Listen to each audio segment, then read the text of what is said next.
Bueno, muy bien, ya estamos grabando. Ahora vamos a compartir pantalla. Compartir pantalla.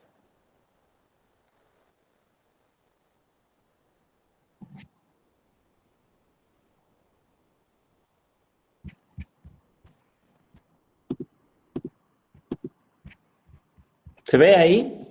Trombosis venosa profunda.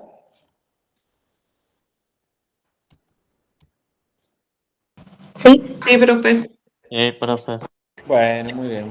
Bueno, esta es facilísima, ¿no? Esta es facilísima, pero esto es fundamental que lo sepan.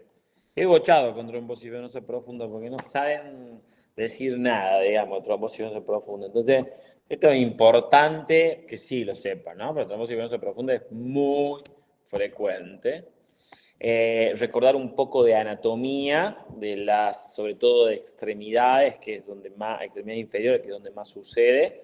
Están las venas superficiales, están las venas profundas y están las venas perforantes, que son las que comunican las superficiales con la profunda.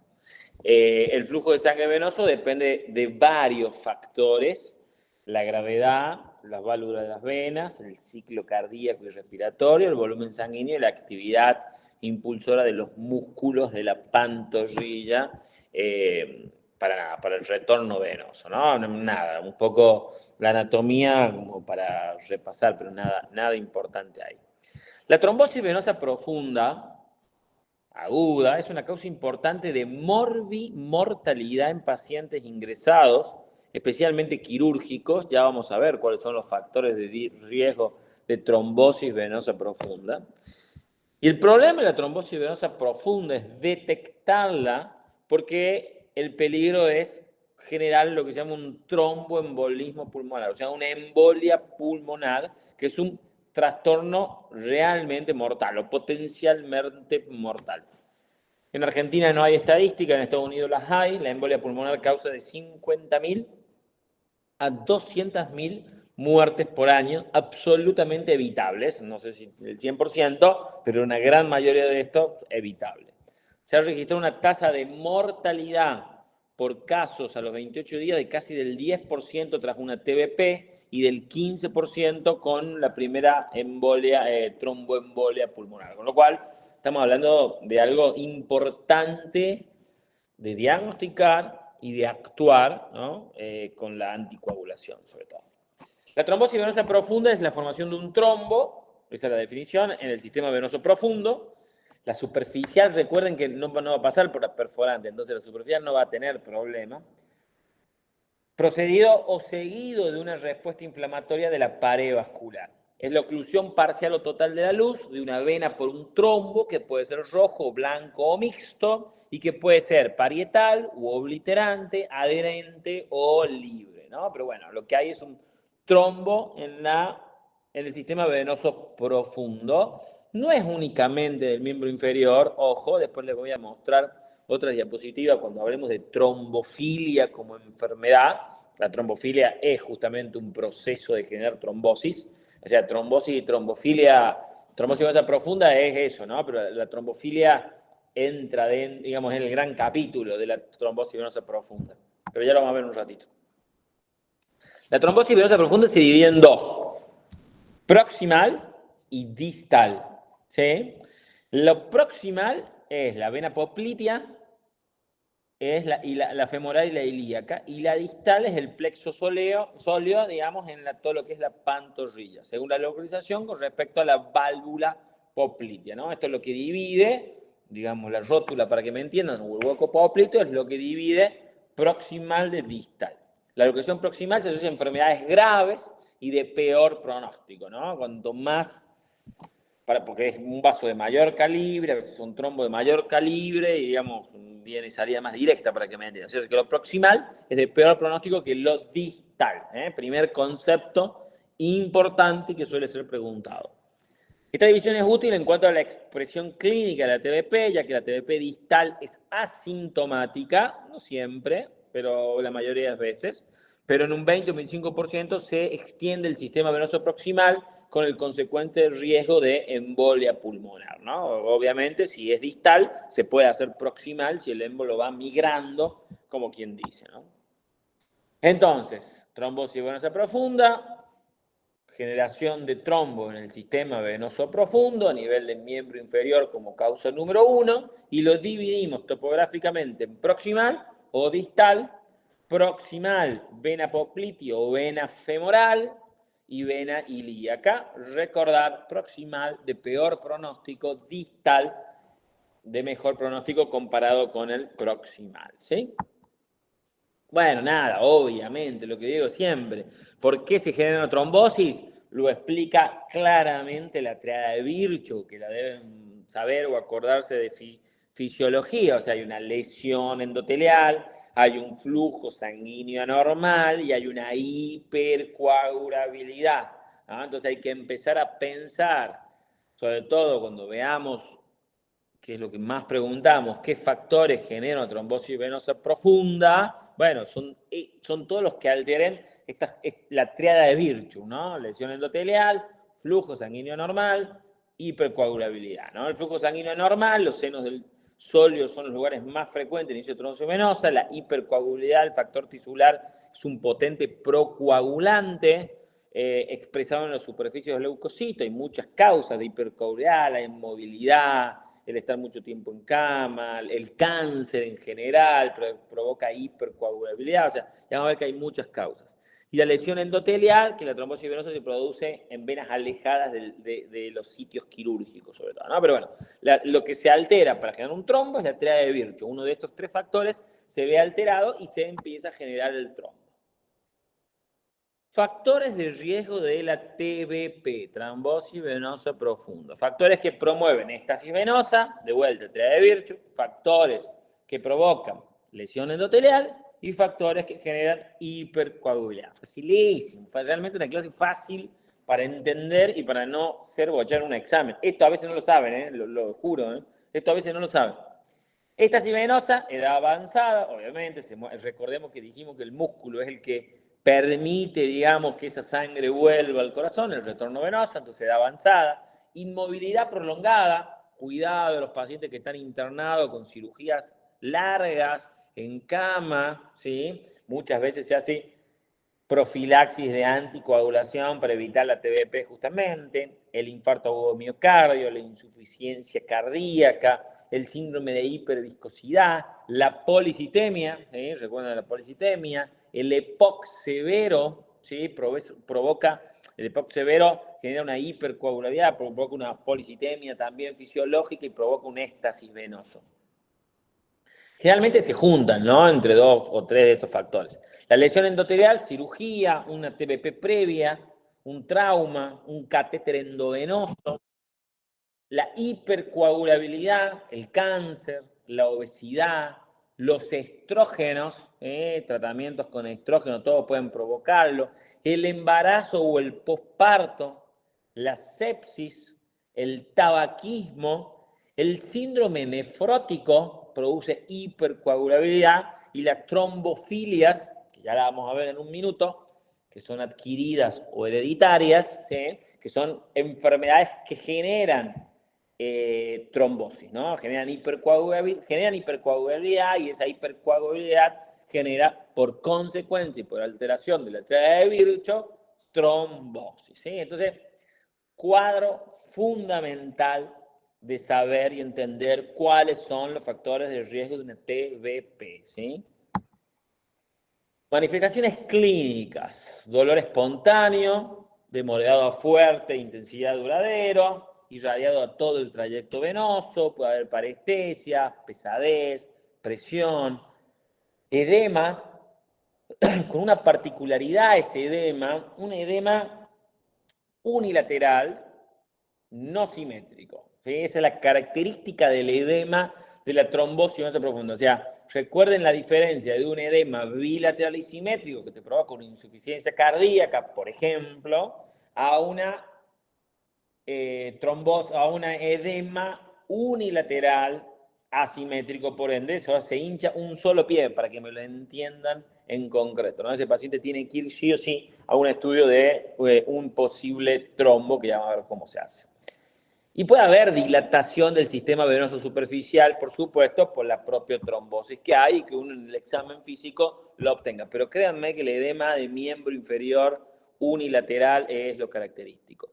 Manifestaciones clínicas, cambio de coloración, puede haber eritema, puede haber cianosis. Esto dependerá de cuánto se detiene el flujo. Recuerden que no es una trombosis arterial, que ya provocaría una gangrena. Estamos hablando de una trombosis venosa, ¿no? Del retorno, y a su vez, recuerden que el sistema venoso tiene un montón de conexiones, ¿no? Con lo cual, no es una trombosis arterial, ¿no? La trombosis arterial es súper dolorosa, súper complicada aparte, ¿no? Y es súper aguda, súper de una resolución con trombolíticos agudos. Igual no es frecuente, por suerte, ¿no? Aumento del reflejo pilomotor, afección del estado general, febrícula, bueno, dependerá un poco también de la causa que lo esté provocando. Signos clínicos, ¿sí? Que se dan bastante constantes. Nosotros vemos mucho TBP, nosotros vemos mucha trombosis profunda porque, como han visto, el cáncer es un factor predisponente, con lo cual vemos mucho TBP.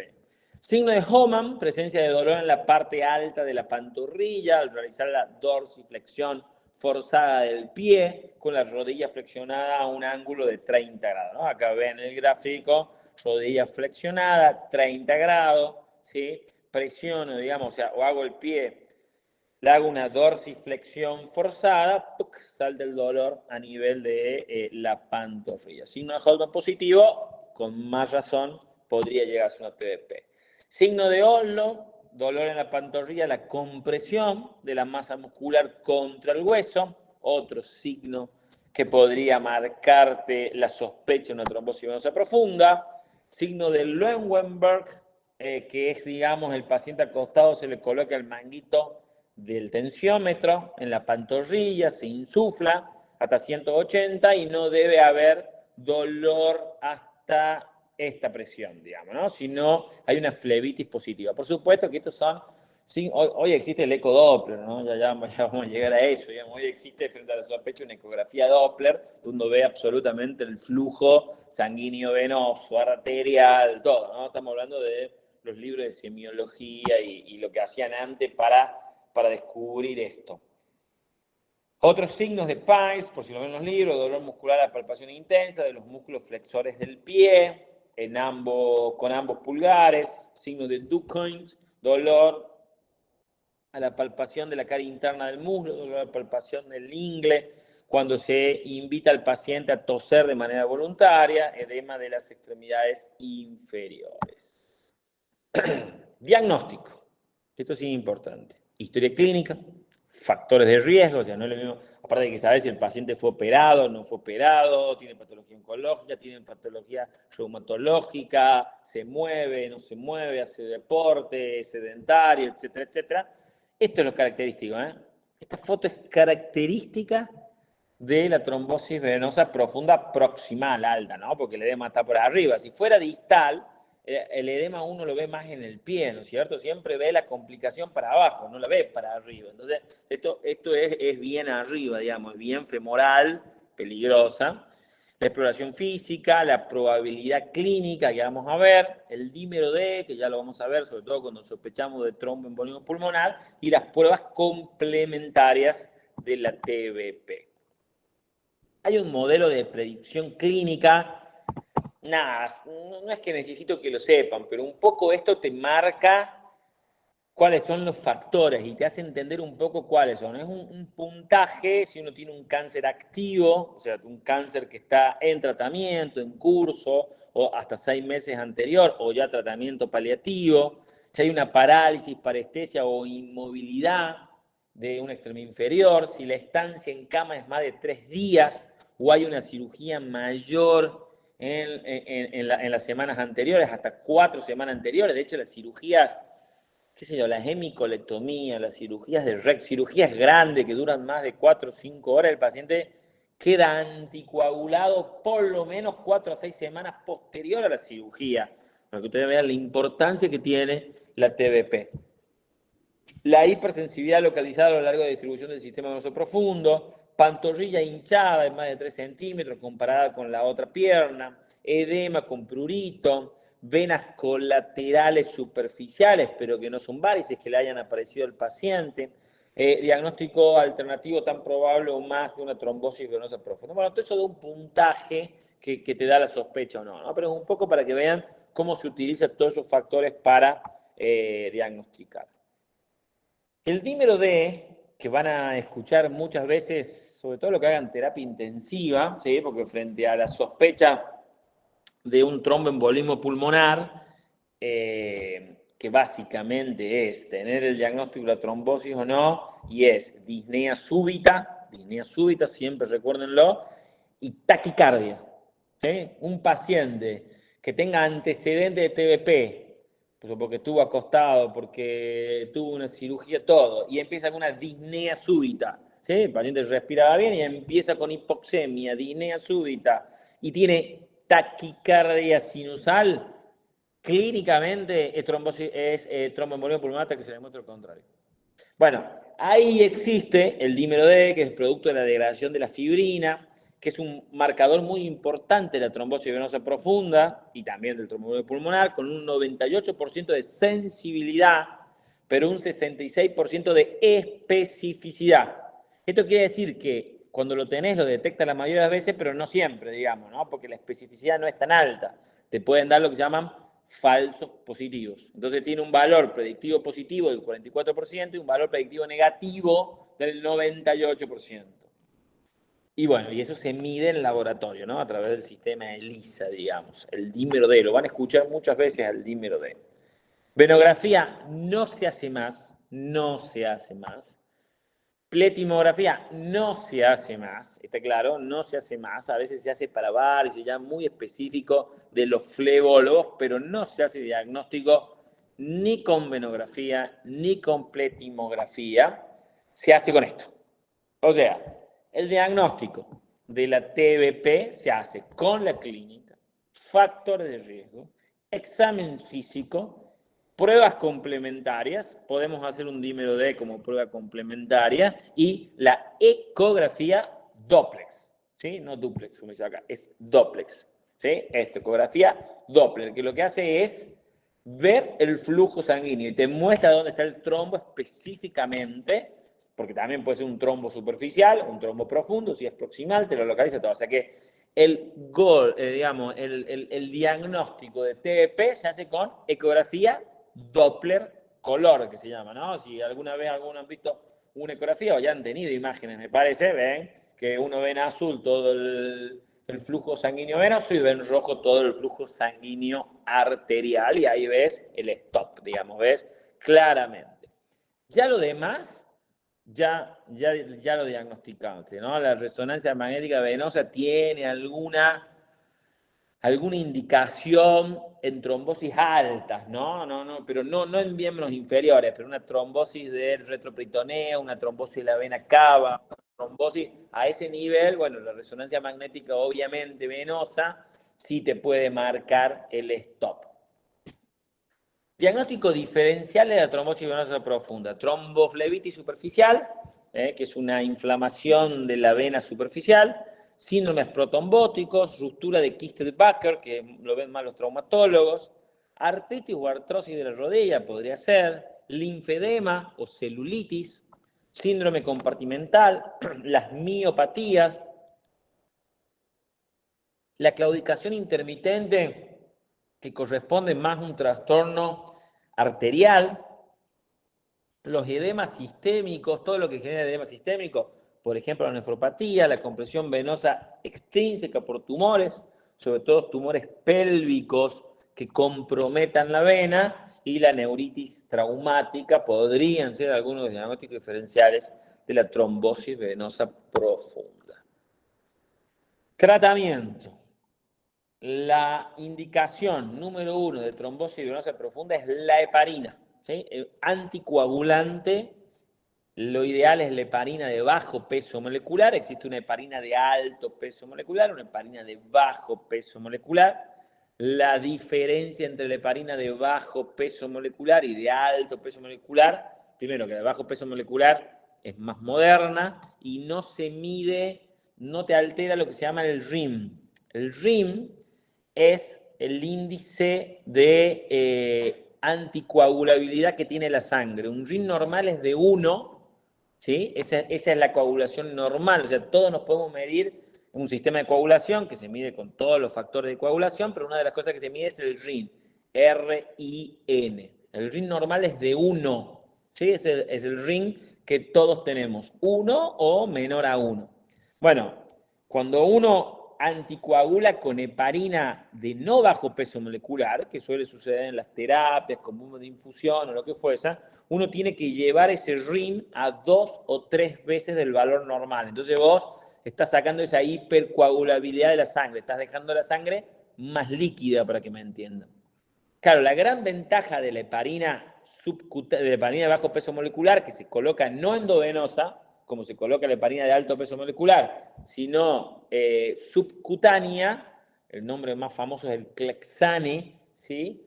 No se mide con RIM, no te altera el RIM, entonces a vos bueno, hay dos dosis, ¿no? Una dosis profiláctica, que es la que se coloca cuando el paciente está internada y no hizo la trombosis, y hay una dosis terapéutica de anticoagulación, que en realidad es la misma dosis, pero puesta cada 12 horas, ¿no? La profiláctica cada 24 horas y la dosis anticoagulante cada 12 horas. Entonces es muy cómodo usar la heparina de bajo peso molecular. Problema de esto, costos. Sí, costos. Igual pasa con los anticoagulantes orales. Vienen un montón de anticoagulantes orales.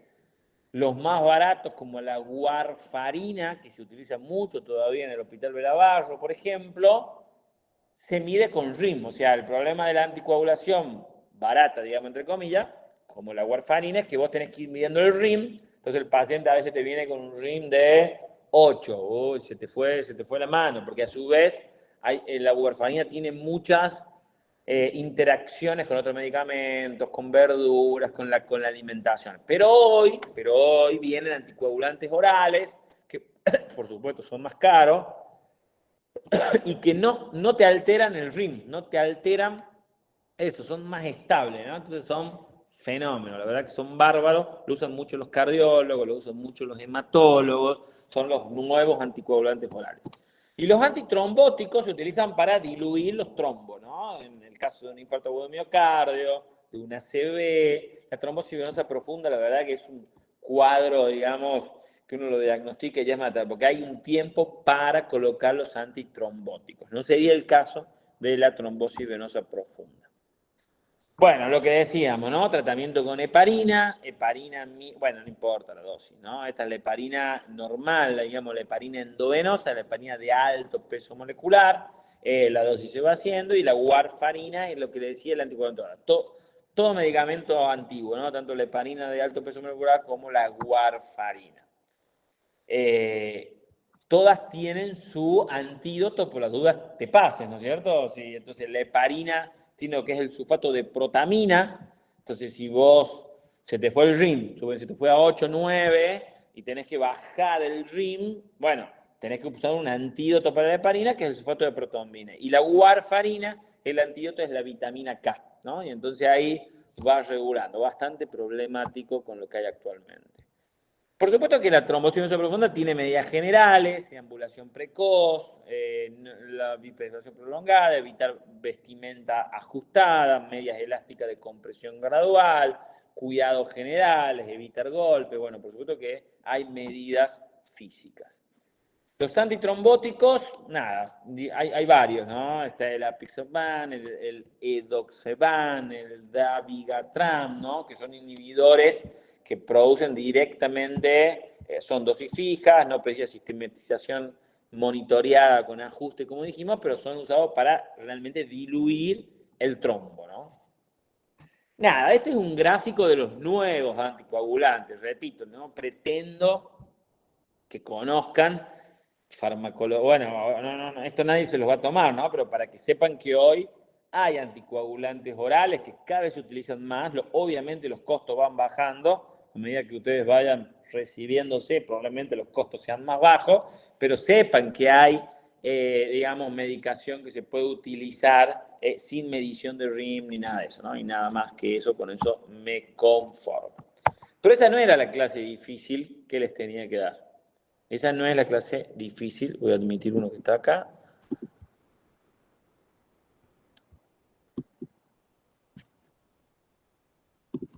Nada. Bueno, claro, trombosis mezcla un poco, ¿no? Vamos a hacer un pequeño trombosis, la obstrucción local, el flujo de sangre, bueno, lo que vimos recién, el problema de la trombosis venosa profunda es el tromboembolismo pulmonar, repito, sépanlo, no hay duda, ¿sí? Tu corazón, infarto, sería un infarto de pulmón el tromboembolismo pulmonar, ¿no? Eso no hay ninguna duda. ¿Qué es lo que sucede? Se altera la tríada de Virchow, o hay hipocoreidad, o hay lesión endotelial, o hay éstasis sanguínea, ¿sí? Fácil como eso. ¿Sabías que cada 37 segundos muere una persona por trombosis en el mundo? ¿Sí? La OMS habla de que se registran casi 500.000 casos al año y el tromboembolismo pulmonar tiene mortalidad que depende del lugar, ¿no? Y depende de la complejidad, pero puede llegar hasta el 10%, ¿no? Por lo cual es un tema importante. Probablemente el TEPA, como les dije, disnea, dolor pleuritis, hemoptisis, síncope, taquicardia, la taquicardia del electrocardiograma que uno hace cuando el paciente está disneico, súbito, con dolor pleurítico, es la taquicardia, ¿no? Es algo importante y por supuesto entra en hipotensión y entra en todo un proceso súper complicado el tromboembolismo. Esto ya lo vimos, bueno, sepan que la trombosis no es solamente de los miembros inferiores, también puede ser de los miembros superiores, también puede ser del lecho esplénico, también puede ser de las venas retinales, también puede ser de las renales, también puede ser de la vena cava superior o vena cava inferior, por suerte muy poco frecuente, ¿sí? La trombosis de la vena cava inferior, síndrome de Luke-Chaury, muy poco frecuente, por suerte. Pero quería llegar a trombofilia, ¿sí? Porque está en el programa, no es algo que tomemos, la verdad, muy frecuentemente, pero me parece interesante la trombofilia, que lo que sucede en la trombofilia es que hay un incremento en los factores de coagulación y plaquetas que predisponen a trombosis, ¿sí? Hay una ganancia de función de todos aquellos factores que incrementan la coagulación, a veces con severidad desproporcionada, y disminuyen todas las proteínas anticoagulantes, ¿no? Vamos a ver la proteína C, la proteína S, la antitrombina, factores fibrinolíticos, todas proteínas anticoagulantes, o sea que hay un desequilibrio entre los factores que generan la trombosis con la que generan la anticoagulación, ¿no? Recuerden que ese RIM, que la sangre tiene que estar con una consistencia, y lo que hay en la trombofilia es la alteración de eso. Y en la trombofilia hay un incremento de los factores de coagulación que predisponen a la trombosis. La trombosis venosa profunda es en realidad una consecuencia de la trombofilia. ¿Está claro? Para que unamos un poquitito. No sé si darle esta clase primero o la otra después, pero bueno, un poco eso. Por supuesto, la trombofilia es importante, digamos, que predispone a la TBP, ¿no es cierto? Sí, y a mayor edad, y a mayor inmovilidad, y todo lo que dijimos recién, la trombosis es potencialmente más grave, eso no hay duda. Tipos de trombofilia. Aquí está. ¿Cómo tienen que clasificar las trombofilias? Hereditarias y adquiridas, ¿sí? Las adquiridas ya van a ver que es prácticamente lo que ya vimos, que son todos los factores de la TBP, porque esos mismos pueden provocar trombosis en otro lado. Las hereditarias, que son complicadas y por supuesto son de estudios moleculares y de estudios del hematólogo, no lo dudo, pero me parece interesante saber cuando uno sospecha de una trombofilia hereditaria, como clínico sobre todo, es el estado en el que los factores hereditarios favorecen un estado de hipercoagulabilidad. O sea, ese estado de hipercoagulabilidad, ¿cómo se llama? Ese sub y baja que les mostré, ¿sí? Son por algún factor hereditario. Y vamos a ver qué hay. Y existen. ¿Son poco frecuentes? Sí, son poco frecuentes, pero existen.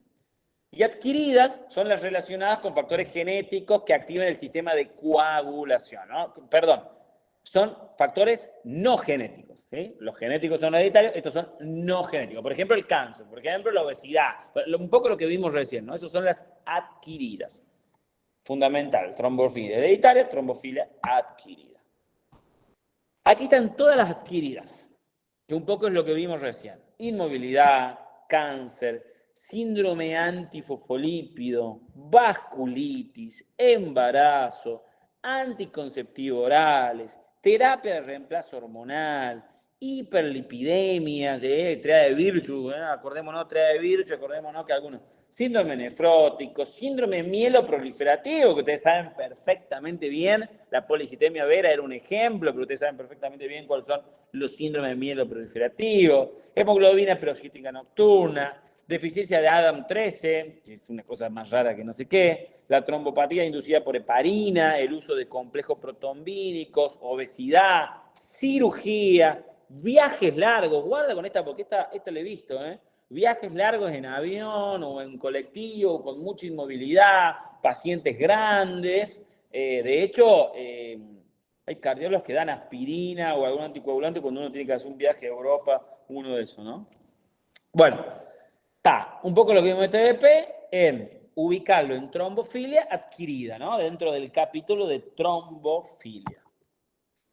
El síndrome de anticuerpo antifosfolípido, que probablemente se ve más en reumatología, se define como la presencia de dos componentes mayores, presencia en el plasma de al menos un tipo de anticuerpo conocido como anticuerpo antifosfolípido, el anticoagulante lúpico o anticuerpo contra cardiolipina y la presencia de al menos una manifestación clínica, y ahí está la trombosis arterial o venoso, así como la morbilidad del embarazo, ¿no? Se van perdiendo 2, 3 embarazos y uno sospecha un antifosfolípido, un síndrome de antifosfolípido.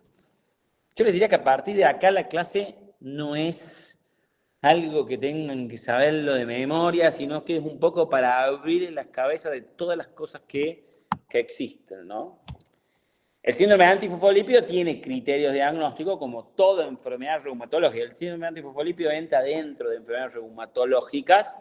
La trombosis venosa o arterial es uno de ellos. La morbilidad del embarazo es otro de ellos, sobre todo pérdidas de fetales con mayores a 10 semanas. Y bueno, después el lupus, lo que son los criterios del laboratorio. Bueno, pero la idea no es que sepan acá síndrome de antifosfolípido, aunque lo pueden leer de la reumatología. Criterios de laboratorios hay, pero no importa. Y nada, saber que esto puede generar trombosis, la trombofilia, sobre todo trombosis. El cáncer, el 10 al 40% de los cánceres van a provocar TBP. Fíjense, hasta el 40% de los pacientes con cáncer en algún momento de la evolución de la enfermedad van a hacer una trombosis de alguna parte del cuerpo, ¿sí? Generalmente, la más frecuente es la trombosis venosa profunda de miembros inferiores, pero vemos trombosis de vena subclavia, vemos trombosis de la vena cava, vemos trombosis del brazo, ¿sí? Lo vemos, y la verdad que se ve mucho. Neoplasias asociadas, yo les diría que no hay un cáncer que no provoque, probablemente el cáncer de próstata, el cáncer de páncreas, sean los más frecuentes, pero en realidad no hay digamos, todos los cánceres, el concepto es que el cáncer predispone a trombosis, ¿sí? Este es el concepto, hasta un 40% de los pacientes con cáncer van a hacer trombosis a lo largo de su enfermedad. Como le dije, sitio más frecuente, extremidades, por suerte el tromboembolismo pulmonar, como uno está muy atento dentro del cáncer, es poco frecuente, extremidades proximales o ambas, bueno, ahí ven porcentaje 30, 35%, 8, 10% amplio, y hay, por supuesto, trombosis esplénica, pero es muy poco frecuente, ¿no? Pero bueno, obviamente, repito, aquí la mortalidad cuando hay TBP más cáncer puede ascender al 30%. Recuerden que un tromboembolismo pulmonar, la mortalidad, digamos, de un paciente con TBP llega al 10%, es del 2 al 10%. Ya cuando tenés un cáncer, es una causa de muerte, ¿no? Por cáncer. Todo un capítulo con trombosis y embarazo. Todo un capítulo, los obstetras lo tienen súper claro. Prevalencia 1 en 1.600 embarazadas. Riesgo hasta 5 veces mayor de trombosis. Localización pierna izquierda del 85%, esto es por la posición del útero, más a menudo proximal. Claro, recuerden que toda la pelvis, digamos, con el niño con todo, genera un éxtasis venoso, triada de Virchow, potencial trombosis, ¿no? La trombosis es la séptima causa principal de mortalidad materna. Más de la mitad de los eventos trombóticos ocurren entre las 20 semanas, antes de las 20 semanas de gestación. El riesgo aumenta más en el puerperio, que es el periodo de 6 semanas después del parto, incluso hasta las 12 semanas, probablemente debido al daño endotelial en los vasos pélvicos que ocurre durante el parto, ¿no? O sea, trombosis y embarazo, un capítulo aparte porque el riesgo está. Por supuesto que hay factores de riesgo de trombosis venosa profunda, la inmovilidad, como dijimos, el Body Mass Index, que es el cálculo que se hace para ver si somos obesos, no somos obesos, estamos en sobrepeso, lo que sea. Cuanto más alto sea el Body Mass Index, mayor probabilidad de tener trombosis. Bueno, cuanto más edad, la preeclampsia, el embarazo, por supuesto, el embarazo gemelar, hemorragia posparto, bueno, causas que ya vimos un poco. Los niveles, después están todos los factores de coagulación. Guarda con esto. Recuérdense en la cascada de coagulación, ¿no? Creo que lo vamos a ver en algún punto. Los niveles de factores 2, factores 7, factores 8, factor 9, factor 10 están aumentados en todo el embarazo. Son todos factores de hipercoagulabilidad. Los niveles de proteína S es anticoagulabilidad, digamos, un factor que está de este lado, digamos. Libre disminuye y la resistencia adquirida de proteína C, otro factor de anticoagulabilidad, proteína S y proteína C, los dos son.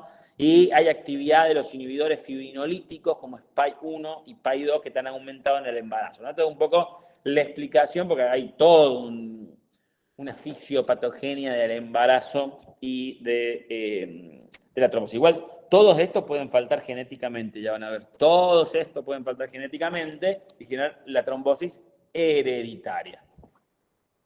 Nada, tratamiento ya lo dijimos, heparina de bajo peso molecular, los anticoagulantes orales, la verdad que uno no quiere, no pretendo marearlos tanto. Hereditarias, sí, súper especialista, ¿no? Ya es de súper especialista lo que es la trombosis, digamos, hereditaria, la trombofilia hereditaria. No pretendo que lo sepan de memoria, pero sepan que hay trombosis por ganancia de, bueno, por la definición, ¿no? Porque hay ganancia de función o porque hay proteínas con déficit de función que son los que se encargan de diluir la sangre, para que lo entendamos. Ganancia de función, el factor 5, que es un factor clave que une la vía extrínseca con la vía extrínseca de coagulación. Los grupos no cero, ¿sí?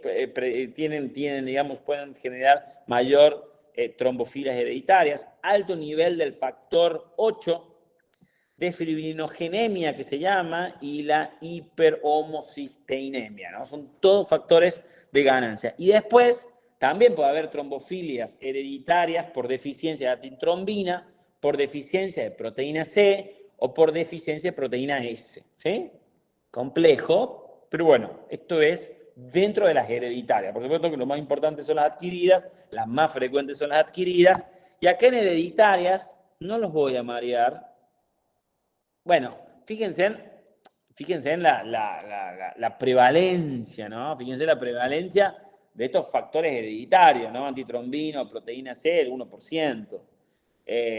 La protombina, nada, en blanco el 2 al 3%, ¿no? Los niveles de factor 8, el 11%, probablemente sea el más frecuente, ¿no?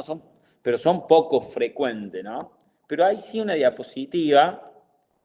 Bueno, nada, recuerden esto, ¿no? Los procoagulantes, los anticoagulantes. Los procoagulantes, hay una vía intrínseca de coagulación, una vía extrínseca de coagulación. Todos estos en la hemofilia, todas estas cosas faltan, ¿no es cierto? Y ahí los hematólogos empiezan a dar, todos estos factores vienen, ¿sí? Porque después tenemos el problema de la hemofilia, que es el problema contrario a la trombosis, ¿eh? También súper hematológico, ¿no? Súper hematológico. Pero bueno, el factor 5, el factor 10 y el factor 5 son los que uno en la vía intrínseca de la vía extrínseca, y lo que uno termina haciendo es teniendo protombina, trombina, fibrinógeno, fibrina, coágulo. Es un poco la fisiología. Después tenés todos la antitrombina, la proteína C, la proteína S, que son todos los anticoagulantes fisiológicos, ¿no? que logran este balance que decimos. Durísimo, pero bueno, nada, no quiero marearlo demasiado. La antitrombina tiene su factor, digamos que justamente es un antitrombótico, sin lugar a dudas. Bueno, aquí está, ¿no? Un poco esto, ¿no? Un poco este cuadro, sacarlo del libro. Claro, no es muy común, ¿no? Pero bueno, es importante que entiendan la deficiencia de antitrombina es el 0.02 al 0.2.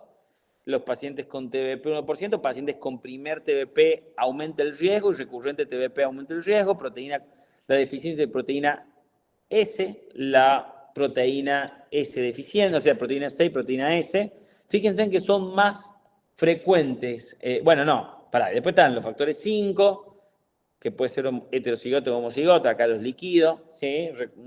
Les voy a dar algo de heterocigoto y homocigoto. El factor 5 es cuando uno tiene toda la información repetida en los cromosomas, ¿sí? Esto para que ustedes lo entiendan. O sea, vos haces unas proteínas, vos tenés el ADN que está en los cromosomas, que es una doble cadena, que está repetida con los cromosomas, vos tenés 2 brazos siempre de cromosoma, entonces vos tenés en 2 locus que se llama la misma información genética. Entonces, existe las enfermedades heterocigotas que tiene que haber una alteración de esas dos localizaciones, o las homocigotas con uno solo, ¿no? Ya vamos a ver, esto también tiene que ver con autosómico dominante y autosómico recesivo. Prometo dar una clase de esto porque cada vez más importante. Pero bueno, nada, también porcentajes bajos, ¿no? No pretendo que sepan esto, pero porcentajes bajos. Esto un poco le querías mostrar, pero sepan que existe todas aquellas trombofilias hereditarias. Y una de las cosas que sí quería decirles, bueno, el déficit de antitrombina también existe, pero una de las cosas que el déficit de proteína C existe, bueno, van viendo cada una de estas, el déficit de proteína C, el déficit de proteína S, ¿sí? Recuerden el cuadrito, no se me mare. Factor 5 ya es procoagulante, ¿sí? De 1993 se describió 5 generales de una familia con antecedentes de trombosis recurrente. Son todas súper especialistas. Pero sí me parece importante una diapo. Bueno, la protombina, sí, bueno, también homocigoto y cigoto, es súper complicado. Ya los dejo, no se mareen. Respuesta a caso de evidencia, no. Esto es importante. Esto es importante. ¿Cuándo sospecha? O sea, cuando ustedes que estén, supongamos, clínica médica del Hospital Veravallo o haciendo consultorio, y venga un paciente que está anticoagulado con 3 antecedentes de trombosis venosa profunda, supónganse, o una trombosis venosa profunda, una trombosis venosa superficial y una trombosis de la subclavia. Bueno, el otro día vi un paciente así. Está bien, obviamente, el hematólogo lo podría ver, pero supongamos que no llegue al hematólogo clínico. Bueno, nada, a ver, ¿cuándo sospechamos una trombofilia hereditaria para por lo menos derivar a un hematólogo? Bueno, frente a la recurrencia de la trombosis venosa profunda, en edades tempranas, o sea, no es común tener una trombosis antes de los 40 años, ¿sí? Si tenemos una trombosis antes de los 40 años, hay que estudiar trombofilia hereditaria. La historia familiar, porque son todos genéticos, deficiencia de esto, lo que acabamos de ver, o sea, la historia familiar, si tu papá tuvo trombosis, o se murió de un TBP, por supuesto, si tenía un cáncer, está claro que la TBP la hizo por eso, ¿no? Pero bueno, por lo menos indagar en esto, trombosis inusuales, mesentéricas, renales, hepáticas, cerebrales, ¿sí? Púrpuras que se generan a nivel de la piel, ¿no? Entonces, esto es importante saber cuándo sospechamos de una trombofilia hereditaria, ¿no? Recurrente, edad joven, historia familiar, le diría, y lugares inusuales de trombosis. Bueno, esto es un poco lo que quería mostrar, nada más. Con esto estoy súper. Bueno, esto es lo mismo, ¿no? Trombosis en pacientes jóvenes, con factor de riesgo bajo, que no tengan problemas, historia familiar, sitios inusuales y eventos recurrentes de trombosis venosa, ¿no? Quiero que sepan que existe la trombofilia hereditaria, adquirida, y cuándo sospechar una hereditaria. Por supuesto que todo esto tienen estudios súper genéticos, súper especialistas. No pretendo que lo sepan, yo no lo sé, ¿sí? Pero sé cuándo derivar un hematólogo y cuándo sospechar algo de esto. Bien, muy bien. Los maté. Seguramente los liquidé, pero bueno, queda grabado. Dejar de presentar. Detener grabación.